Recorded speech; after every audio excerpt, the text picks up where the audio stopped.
শ্রীরামকৃষ্ণ গিরিশের সম্পর্কে ভবিষ্যৎবাণী করেছিলেন। গিরিশকে বলেছিলেন, তুমি দিনে দিনে শুদ্ধ হবে, তোমার দিনে দিনে খুব উন্নতি হবে, লোকে দেখে অবাক হয়ে যাবে। আমি বেশি আসতে পারবো না হয়তো, তা হোক, তোমার এমনিতেই হবে। প্রকৃতপক্ষে লোকে গিরিশের পরিবর্তন দেখে অবাক হয়ে যেত।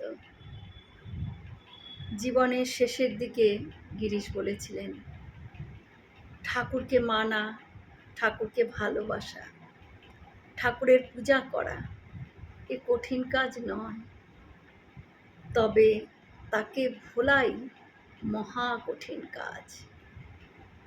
এতে বোঝা যায় বকলমার রহস্য। ঠাকুর কিভাবে গিরিশের দেহ ও মনে ওতপ্রোতভাবে জড়িয়েছিলেন। জয় শ্রী রামকৃষ্ণ।